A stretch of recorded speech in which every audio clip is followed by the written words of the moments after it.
Hello po. Hello, good morning.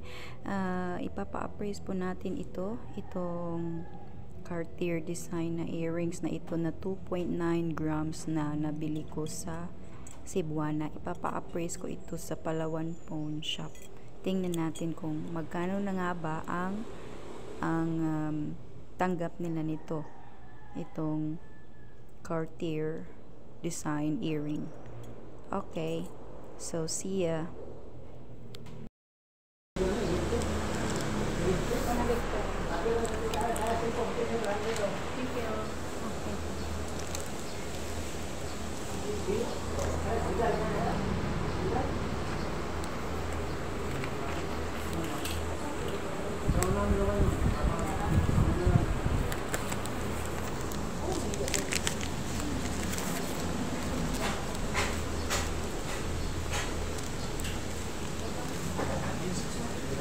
Pila, sir? 9.6. Thank you, sir. So, ayun po. Narinig nyo po yung sabi ng appraiser sa Palawan Pawn Shop na ang appraisal value nila nito is 9,600. So, kinumpute ko po 9,600 divided by 2.9 gram kasi ang timbang nito ay 2.9 gram. So lumalabas po na ang per gram po nila ay 3,310.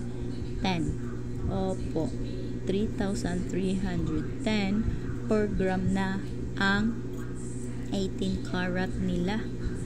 Lumaki na po. Lumaki na po ang appraisal value nila per gram ng 18 karat. Dito lang po sa northern part of Cebu. Hindi ko po alam kung magkano na ba dyan sa inyo, sa Manila, or kung magkano na ba ang per gram po ng 18 karat. Hindi ko alam, pero dito po ay 3,310 per gram na po ang 18 karat na ito. Last time po, ito po, I think that was last January 20, I think March or February.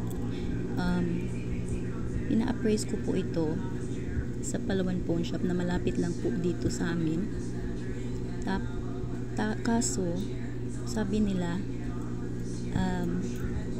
hindi daw sila tumatanggap na ganito na design, Cartier design. Hindi ko alam kung bakit, pero that was last February or March. So ngayon po, June 2024, pumunta ako sa ibang branch ng Palawan Pawn Shop. So na-shock ako kasi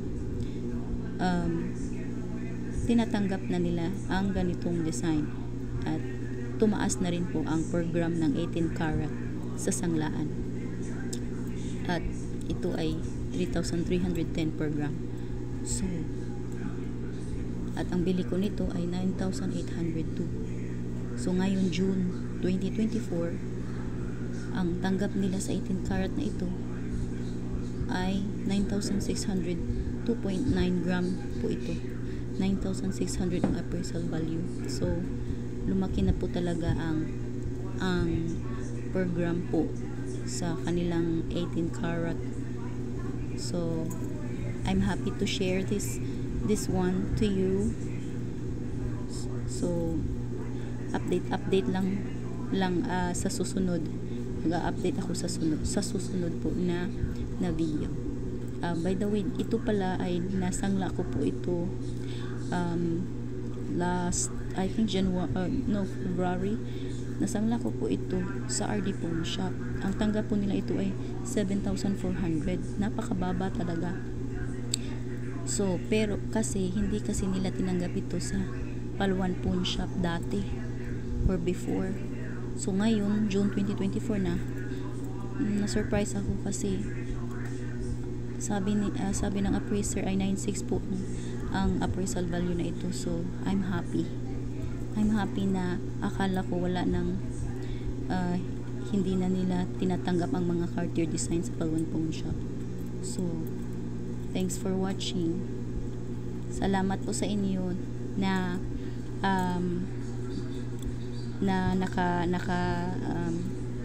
naka-follow sa mga videos ko sa susunod po na update. Bye-bye. God bless po sa lahat.